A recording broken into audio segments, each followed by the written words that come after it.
Good morning students. Today our last class for this chapter photosynthesis की आज हम last class study करेंगे. ठीक है,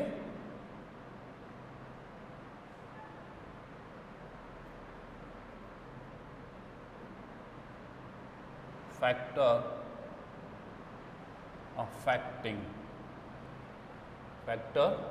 affecting for photosynthesis.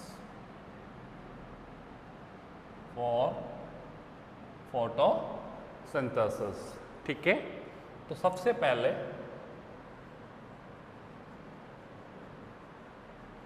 External factor और morphological.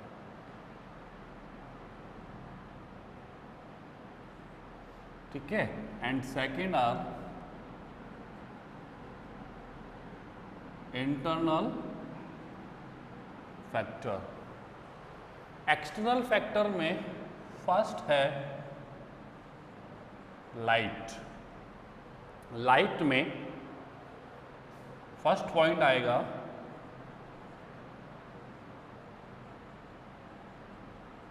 Quality of light. We know about the quality of light mean कि light जो है वो टू फॉर्म्स में होती है, विजुअल और नॉट विजुअल. विजुअल और नॉट विजुअल. विजुअल लाइट में हमारा आता है विबग्यो, वॉयलेट एंड इंडिगो. ठीक है, ये कलर्स होते हैं. ठीक है, बेसिकली फोटोसिंथेसिस जो है वो रेड लाइट में होती है मैक्सिमम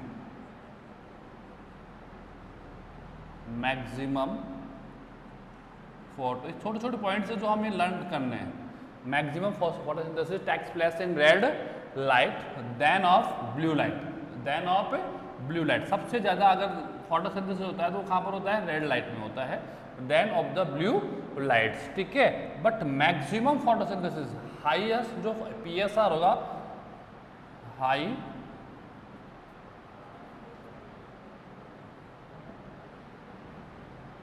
पीएसआर में एक बार लिख देता हूं, फोटोसिंथेटिक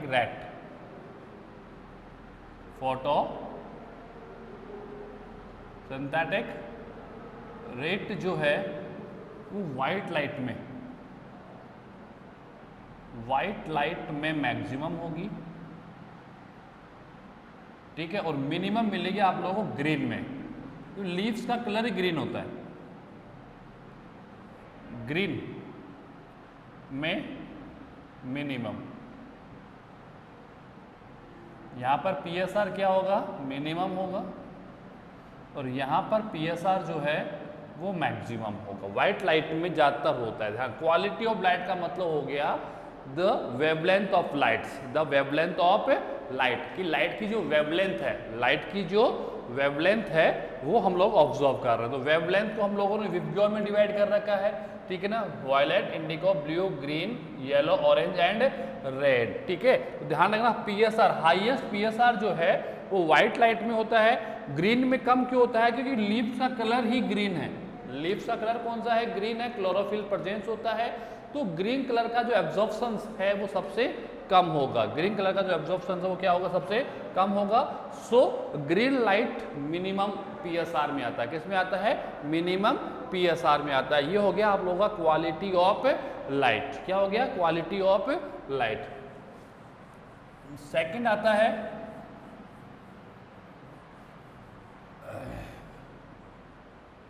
ड्यूरेशन ऑफ लाइट.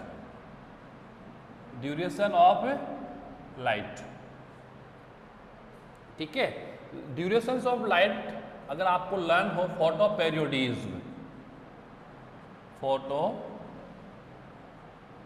पेरियोडिज्म, तो ये ड्यूरेशन ऑफ लाइट पे डिपेंड करता है. बट वी आर जिसका हम लोग जो आप स्टडीज कर रहे हैं वो फोटोसिंथेसिस करते हैं, उसको आप इरेज कर दें, इसका मतलब नहीं है.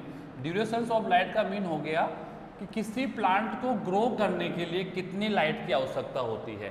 तो ड्यूरेशन ऑफ लाइट के ऊपर हमने दो प्लांट डाले हैं, LDP लॉन्ग डे प्लांट और SDP शॉर्ट डे प्लांट.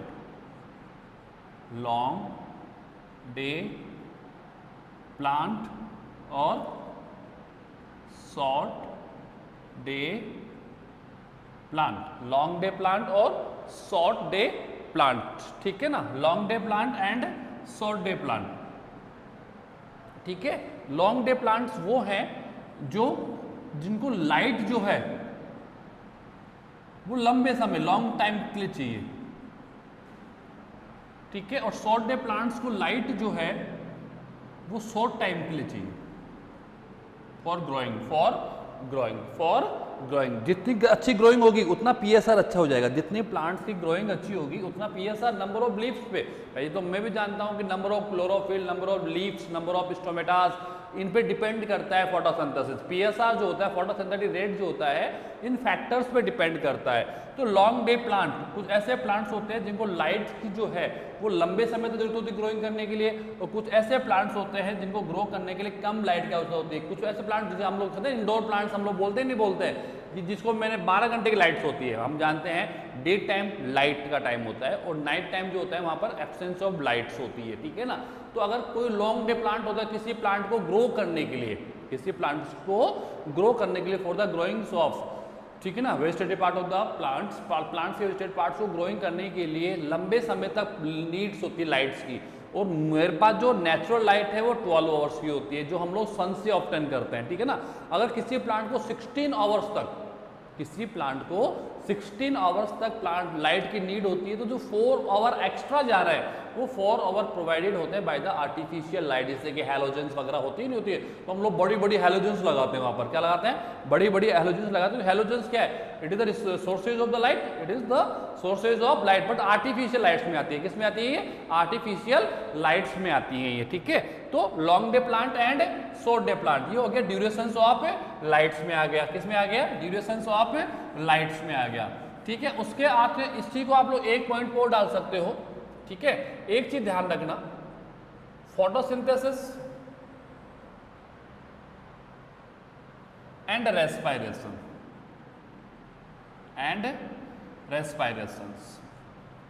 ठीक है। जब फोटोसिंथेसिस होता है तो रेस्पायरेशन बहुत कम होता है प्लांट्स के अंदर।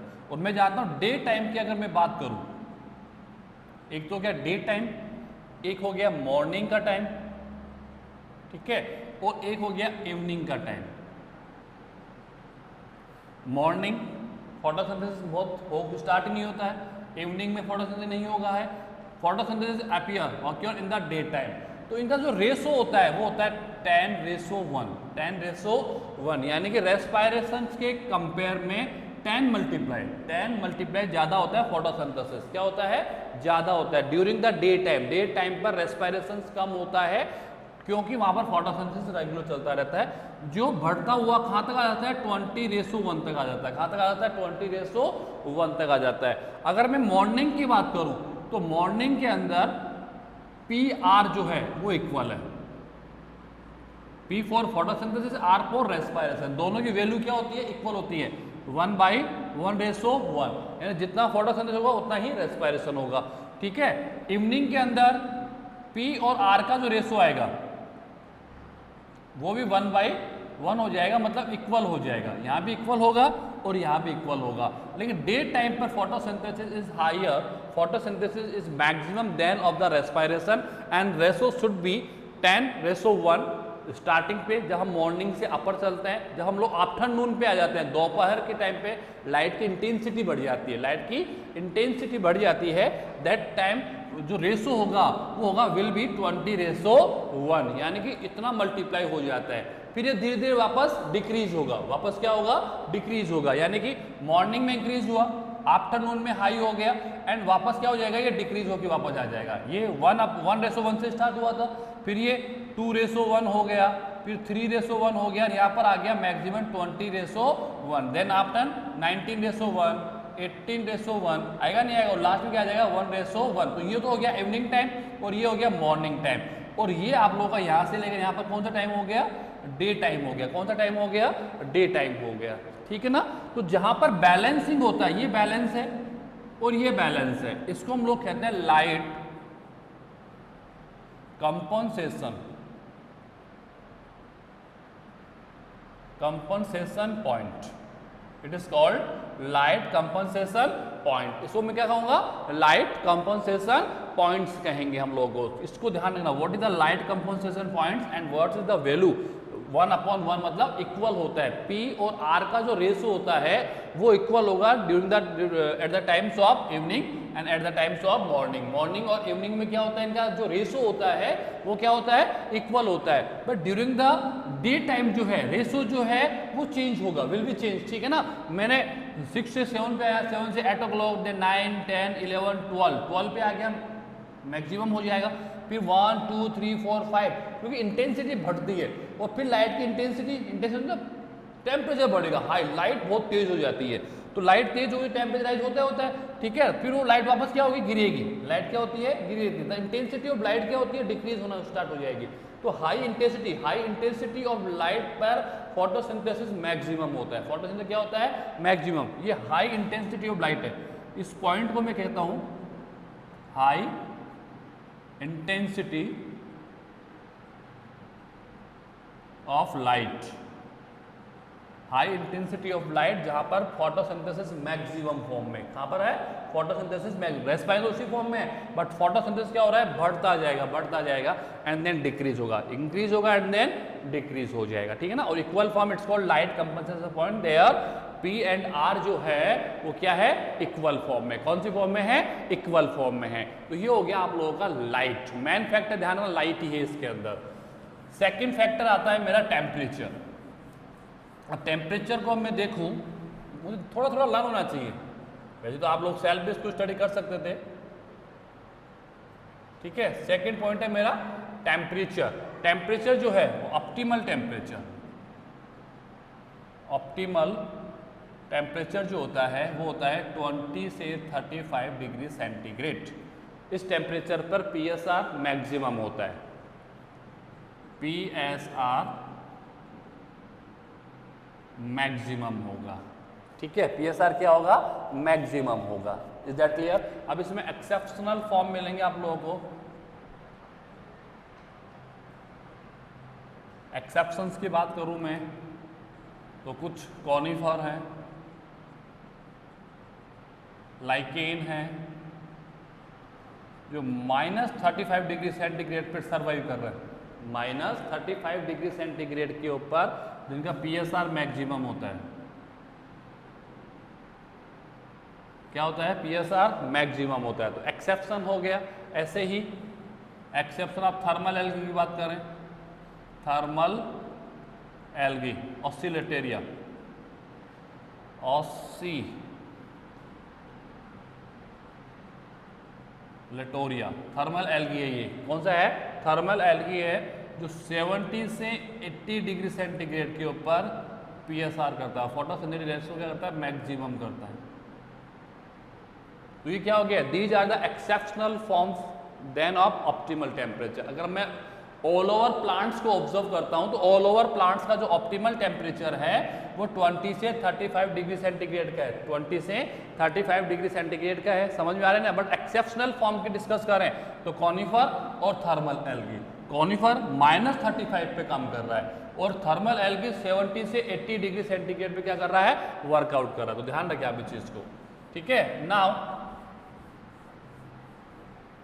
CO2 0.03% में होती है, वी नो 0.03% में होती है। अगर CO2 इंक्रीज कर रहा है, ठीक है, तो 1% PSR इंक्रीज होगा। थोड़ा सा बढ़ता है, 0.04 हो जाए, 0.05, 0.04 भी बहुत होता है, ठीक है। CO2 इंक्रीज करता है तो 1% PSR क्या होगा, इंक्रीज करेगा। But high CO2, high concentrations of CO2 toxic for plant. Plant के लिए क्या हो जाएगा, वो टॉक्सिक हो जाएगा और PSR को डिक्रीज कर देगा। PSR क्या कर देगा, डिक्रीज कर देगा, क्योंकि हाई कॉन्सेंट्रेशन क्या होता है, क्लोजिंग ऑफ स्टोमेटा के लिए एलिजिबल,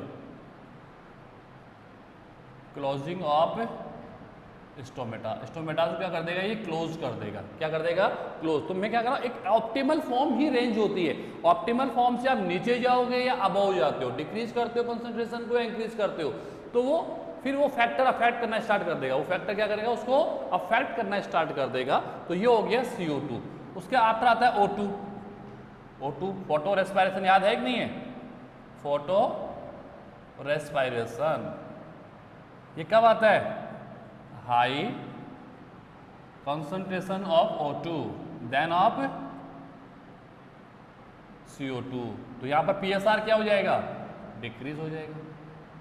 पढ़ा हम लोगों ने फोटो रेस्पायरेशन, ठीक है। रूबिस्को जो है वो दोनों पे वर्कआउट करता है, रूबिस्को जो है वो दोनों पे वर्कआउट करता है। O2 का कंसंट्रेशन अगर हाई हो गया देन ऑफ CO2, तो PSR क्या होगा, वहां पर डिक्रीज हो जाएगा। PSR क्या हो जाएगा, डिक्रीज हो जाएगा। It's called photo respiration, it's called photo respiration. तो O2 एक बैलेंस फॉर्म में होना चाहिए। O2 का परसेंटेज कितना है एनवायरनमेंट में, 21% है। 21% में O2 प्रेजेंस होता है और O2 फोटो रेस्पायरेशन के लिए रेस्पॉन्सिबल है। If the concentration of O2 it's higher than of CO2 then photo respiration क्या हो जाएगा, वहां पर स्टार्ट हो जाएगा। किसके स्टेट पे, कैल्विन साइकिल के स्टेट के ऊपर। कैल्विन साइकिल अगर नहीं होगा तो PSR क्या हो जाएगा, डिक्रीज हो जाएगा। क्या हो जाएगा, डिक्रीज हो जाएगा। CO2 हो गया, O2 हो गया, ठीक है। नाउ फोर्थ हो गया ना, first light temperature CO2 O2, 5 water. 5 क्या है, वाटर। एक्सटर्नल फैक्टर्स में आएंगे सब लोग, ये किस में आएंगे, एक्सटर्नल फैक्टर्स में आएंगे ये, ठीक है। तो वाटर की अगर हम बात करें तो less of water, less of, क्यों बिना वाटर के तो हो ही नहीं सकता ना, इक्वेशंस में आ रहा वाटर तो, ठीक है। तो less of water decrease the PSR। ध्यान रखना, PSR क्या कर देगा, डिक्रीज कर देगा, ठीक है ना। हाई का कोई रोल नहीं है इससे ज्यादा। 6 नंबर पे आता है मेरे पास में मिनरल्स। कौन आते हैं, मिनरल्स। मिनरल्स में specially magnesium and nitrogen. Magnesium and nitrogen. मैंने क्लोरोफिल का फॉर्मूला लिखा है था आप लोगों को, both are essential, both are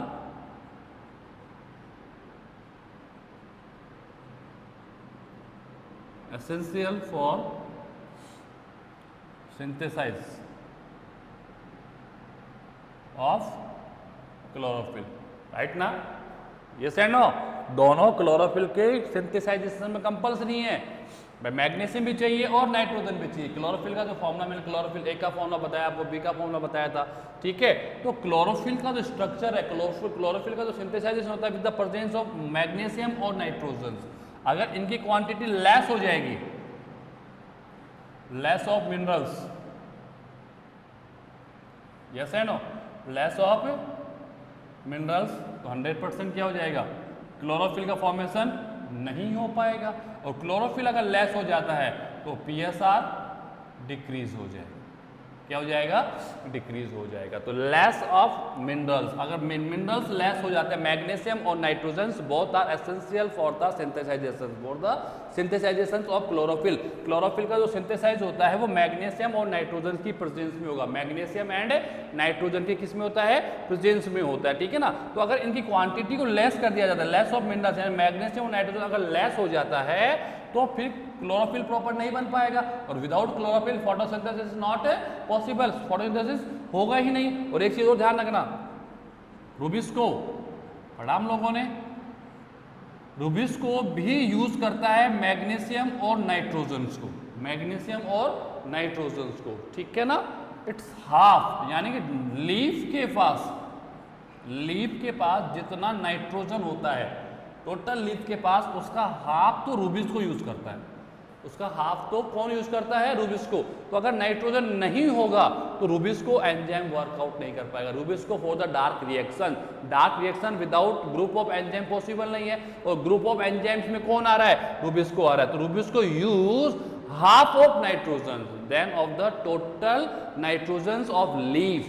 leaf के पास कितना नाइट्रोजन होता है उसका हाफ कंसंट्रेशन जो है वो यूज बाय द रूबिस को, कौन यूज कर रहा है, रूबिस को यूज करता है। तो नाइट्रोजन और मैग्नीशियम जो है both are compulsory for the, किसके लिए कंपल्सरी है, फॉर द फोटोसिंथेसिस, ध्यान रखना। तो मिनरल्स हो गए आपको पास में। अब कुछ इंटरनल फैक्टर्स की बात करते हैं। इंटरनल फैक्टर्स में आप लोग क्या आ गया, स्टोमेटा फर्स्ट, ठीक है। Stomata, number of stomata,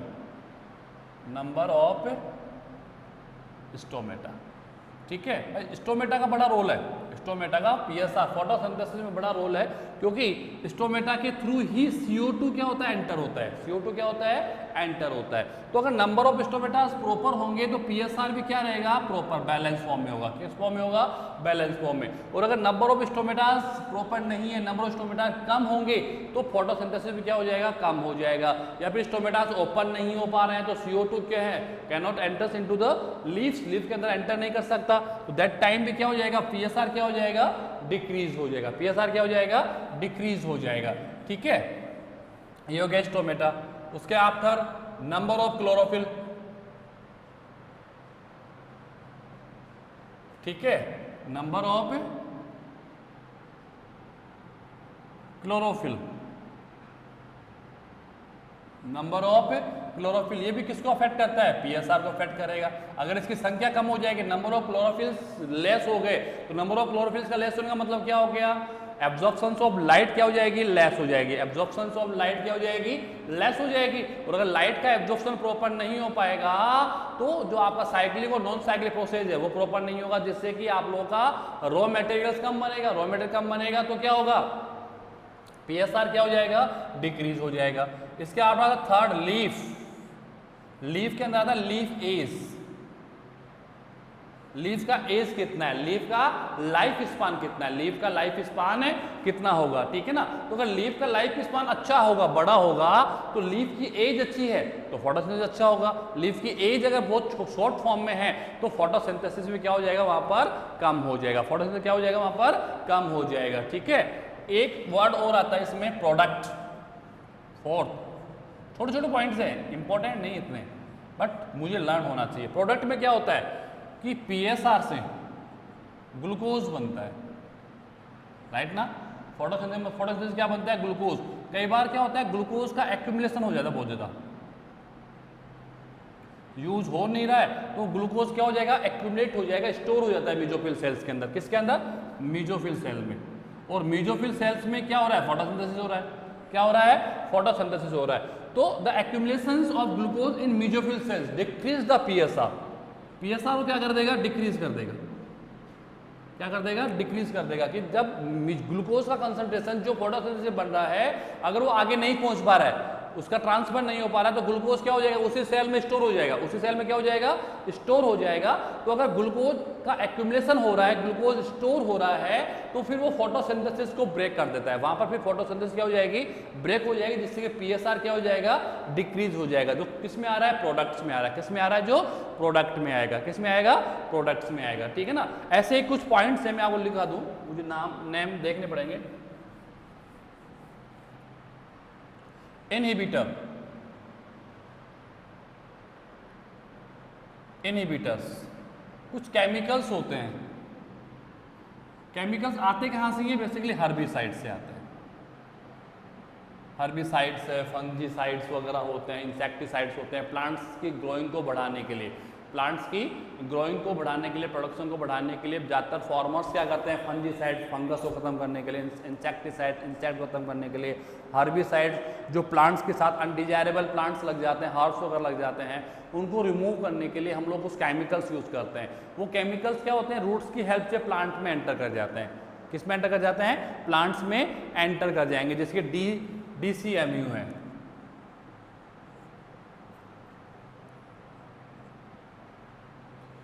dichloro phenyl dimethyl urea, ये हर्बिसाइड में यूज होता है, किस में यूज होता है, हर्बिसाइड्स में यूज होता है, हो जाता है, ठीक है ना। तो ये क्या करते हैं, ETS को ब्रेक करते हैं। अगर भाई हर्बिसाइड आपने यूज किया था किसके लिए, हर्ब्स और अनडिजायर्ड प्लांट को खत्म करने के लिए हम यूज करते हैं बेसिकली, ठीक है ना। लेकिन वो हर्बिसाइड क्या होता है, डिकम्पोज नहीं होकर वो रूट्स की हेल्प से प्लांट्स के लीव्स में पहुंच जाता है, प्लांट्स की लीव्स में जाके स्टोर हो जाएगा और ये DCMU जो है ये ETS को ब्रेक कर देगा, यानी कि ये इलेक्ट्रॉन्स के फ्लो को, द फ्लो ऑफ इलेक्ट्रॉन्स, भाई ETS क्या था, साइक्लिक और नॉन साइक्लिक प्रोसेस, और साइक्लिक और नॉन साइक्लिक प्रोसेस में क्या था, ETS था, the flow of electron, electron transfer system, electron transfer system. Cyclic में हमने क्या किया था, the transfer of electron, non cyclic में क्या किया, द ट्रांसफर ऑफ इलेक्ट्रॉन्स। तो ये क्या करते हैं, इलेक्ट्रॉन्स के फ्लो को रोक देते हैं, द फ्लो ऑफ इलेक्ट्रॉन जो है वो ब्लॉक हो जाएगा, स्टॉप हो जाएगा। तो जब इलेक्ट्रॉन का फ्लो ही नहीं होगा तो ATP और NADPH2 का फॉर्मेशन पॉसिबल नहीं, यानी रॉ मटेरियल जो है वो कलेक्ट होना बंद हो जाएंगे, वो क्या हो जाएंगे, रॉ मटेरियल का कलेक्शन क्या हो जाएगा, स्टॉप हो जाएगा। तो अगर रॉ मटेरियल ही नहीं होगा तो डार्क रिएक्शंस में कैल्विन साइकिल स्टार्ट कैसे हो सकता है। तो ये क्या करते हैं, इलेक्ट्रॉन ट्रांसपोर्ट सिस्टम, जो इलेक्ट्रॉन्स का फ्लो हो रहा था साइक्लिक और नॉन साइक्लिक प्रोसेस के अंदर, उसको स्टॉप कर देते हैं। ये क्या कर देते हैं, ये स्टॉप कर देंगे। तो ये इनहिबिटर्स हैं, ये क्या है, इनहिबिटर्स है। बहुत आगे बुक में देखना, मैंने तो एक एग्जांपल डाला आपके सामने, DCMU, डाइक्लोरोफिनाइल डाइमेथाइल यूरिया। ये हर्बिसाइड्स में यूज होता है बेसिकली, और ये डिकम्पोज नहीं होगा। हर्बिसाइड आपने डाला सोयल में था लेकिन वो डिकम्पोज हुआ नहीं, तो वो कहां पर चला गया, प्लांट्स में। प्लांट्स में कहां चला गया, leaves of mesophyll cells of the leaves, और वहीं पर क्या हो रहा है, फोटोसिंथेसिस हो रहा है, वहीं पर आपका साइक्लिक और नॉन साइक्लिक प्रोसेस होता है। तो ये क्या करता है, DCMU क्या करता है, ETS को ब्रेकआउट कर देगा। It is the breakdown of the ETS, electron transport system, the flow of electron को क्या कर देगा, ये ब्रेक कर देता है। It's called ETS, sorry it's called inhibitors. ये क्या हो गया, इनहिबिटर्स हो गए। तो दीज आर द फैक्टर्स, ये कौन है, फैक्टर्स हो गए आप लोग, मिनरल्स आ गए, स्टोमेटा इनहिबिटर, लीफ प्रोडक्ट्स, ठीक है। और भी कुछ है क्या, और कुछ नहीं है। ये आप लोगों के क्या हो गए, टोटल फैक्टर्स हैं। ये क्या है, factor affecting for the photosynthesis. ये क्या करते हैं, फोटोसिंथेसिस, PSR रेट को डिक्रीज भी कर सकते हैं, तो PSR रेट को इंक्रीज भी कर सकते हैं। तो किसी भी चीज के लिए एक ऑप्टिमल फॉर्म होता है, क्या होता है, एक ऑप्टिमल फॉर्म होता है। उसके आफ्टर यानी उसके अबव और उसके बिलो अगर आप उस काम करते हो तो वो उसकी रेट को डिक्रीज करेगा, वो उसके लिए टॉक्सिक हो जाता है। वो क्या हो जाता है, उसके लिए टॉक्सिक हो जाता है, ठीक है ना। ऐसे ही एक मैं आपको लिमिटिंग फैक्टर बता दूं,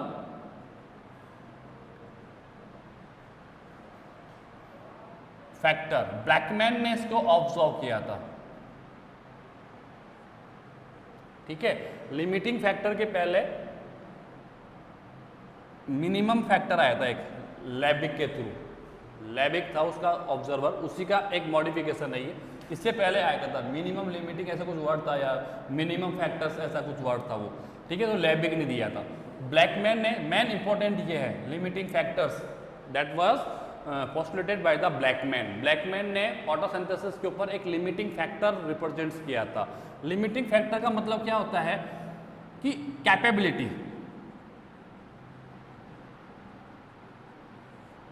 कैपेबिलिटी, भाई एक बात, कैपेबिलिटी का मतलब होता है कि मैं कितना कैपेबल हूं, मेरी कैपेबिलिटीज क्या है। एक तो प्लांट्स की एक कैपेबिलिटी होती है, प्लांट्स की क्या होती है, किसी चीज को लेने की एक कैपेबिलिटी होती है।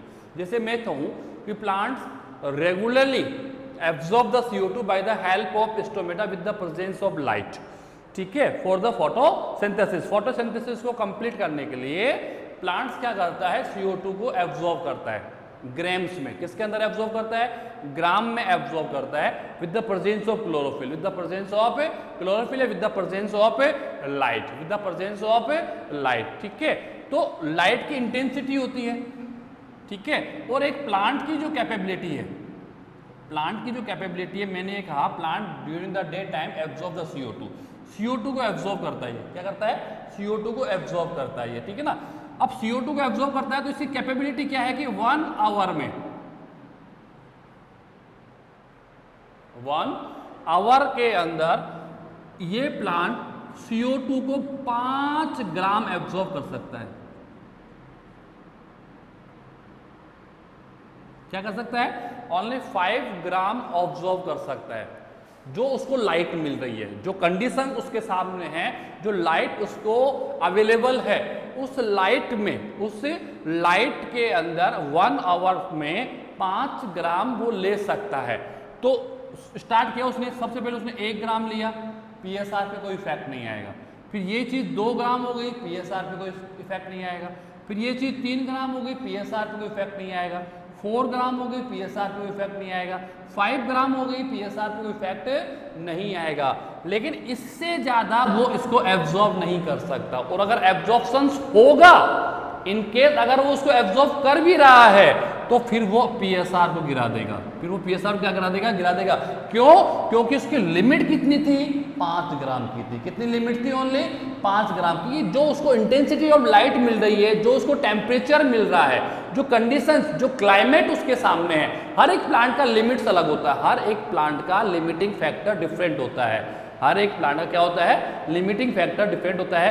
CO2 का कितना है, O2 का कितना है, वाटर का कितना, सब लिमिट्स होती है हर एक प्लांट्स की, कि हर एक प्लांट कितने समय में कितना तो वाटर ले सकता है, कितना CO2 को एब्जॉर्ब कर सकता है और कितना O2 को एब्जॉर्ब कर सकता है। वो डिपेंड्स ऑन द क्लाइमेट्स जो उसके सराउंडिंग में प्रेजेंट है। तो उसके क्या है? सराउंडिंग में प्रेजेंस है। तो सराउंडिंग क्लाइमेट के व्यू पे मैंने कहा किसी प्लांट की कैपेबिलिटी क्या है? 5 ग्राम CO2 को एब्जॉर्ब करने की है इन 1 आवर। तो 1 ग्राम करता है, 2 ग्राम करता है, 3 ग्राम करता है, 4 ग्राम करता है, 5 ग्राम करता है। पीएसआर पे कोई इफेक्ट नहीं आएगा। लेकिन जैसे इससे अपर जाएगा, पीएसआर पे इफेक्ट आना स्टार्ट हो जाएगा, क्योंकि वो उसकी अवेबिलिटी नहीं है, वो उसकी कैपेबिलिटी नहीं है, वो कैपेबिलिटी के बाहर हो गई। वो क्या हो गया? अबोव ऑफ द कैपेबिलिटी हो गया। और above of capability it's not possible. फिर वो क्या करता है? आप कैपेबिलिटी के साथ काम करोगे, नो इश्यूज। आप अबोव ऑफ कैपेबिलिटी जाओगे तो वहां पर प्रॉब्लम आना ही आना है। तो अबोव ऑफ कैपेबिलिटी, इसीलिए ब्लैकमैन ने क्या कहा कि हर एक फैक्टर की लिमिट्स होती है। उस लिमिट तक अगर कोई प्लांट उसको एब्जॉर्ब करता है तो कोई प्रॉब्लम नहीं आएगी।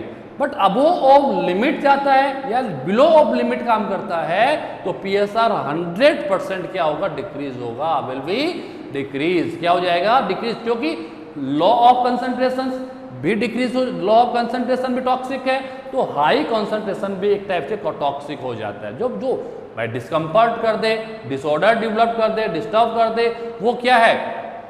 टॉक्सिक ही हो गया टाइप से। ठीक है, तो इसको लिमिटिंग फैक्टर किसने दिया था? ब्लैकमैन ने दिया था। और उसने ये कहा था कि हर एक ऑर्गेनिज्म की कैपेबिलिटी होती है, हर एक ऑर्गेनिज्म की लिमिट्स होती है किसी भी थिंग्स को एब्जॉर्ब करने के लिए, कि वो कितना एब्जॉर्ब कर सकता है। वहां तक अगर वो एब्जॉर्ब कर रहा है तो प्रॉब्लम नहीं है, क्योंकि कैपेबिलिटी है उसके पास।